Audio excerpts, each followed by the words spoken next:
செய்வினை என்பது நிச்சயமான ஒன்று. நீங்கள் யாருக்கு எதை செய்தாலும் அது இரட்டிப்பாக திரும்ப கிடைக்கும்.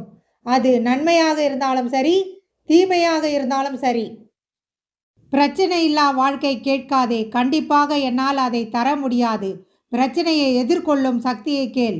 நிச்சயம் நான் எப்பொழுதும் உனது சக்தியாக இருப்பேன். பொறுமையாக இரு. சூழ்நிலை உன்னை எங்கு அழைத்து செல்கிறது என்பதை பார். வாழ்க்கை ஆச்சரியங்கள் நிறைந்தது. இப்பொழுது பயங்கரமாக தோன்றும் விஷயம் இறுதியில் உனக்கு ஒருவித மகிழ்ச்சியையும் அமைதியையும் தரக்கூடும். அதுவரை நம்பிக்கையை மட்டும் இழக்காதே.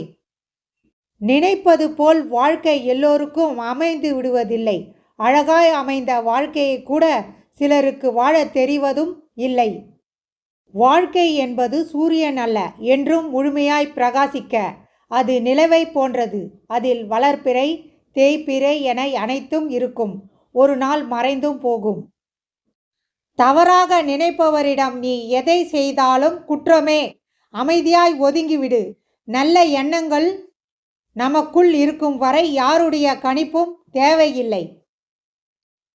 உண்மை, உழைப்பு, தன்னம்பிக்கை, தைரியம் உள்ளவர்களுக்கே சோதனைகள் பல வரும். அதையும் தாண்டி அவர்கள் சாதனை படைக்கும் காலமும் வரும்.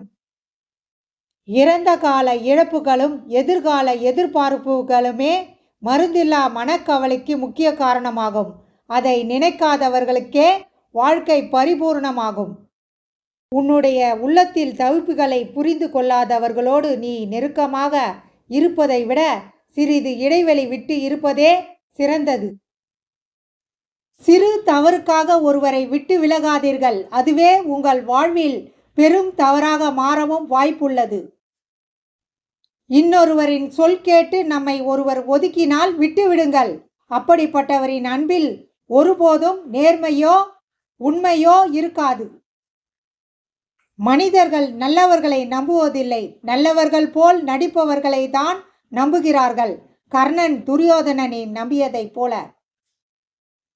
நீங்கள் நம்பியவர்கள் உங்களிடம் நடிக்கும் போது அதை வெளிக்காட்டிக் கொள்ளாதீர்கள்.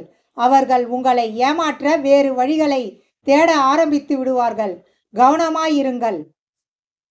புதிதாக ஒன்று கிடைக்கப் போகிறதே என்று பழகிய ஒன்றை வெறுத்து விடாதே. வரப்போவது உனக்கு வலியை தந்தால் இழந்ததை உன்னால் மீண்டும் அடைவது கடினம். எல்லாம் முடிந்துவிட்டது என சில நிகழ்வுகளுக்காக வருந்தாதீர். மனிதர்களை தாண்டி பல முடிவுகள் இறைவன் கைகளில் மட்டுமே உள்ளது. தனியாக வாழ எப்பொழுதும் தயாராக இருங்கள். சிலர் திடீரென்று மாறுகிறார்கள்.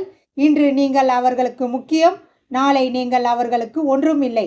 அதுதான் உண்மையான வாழ்க்கை.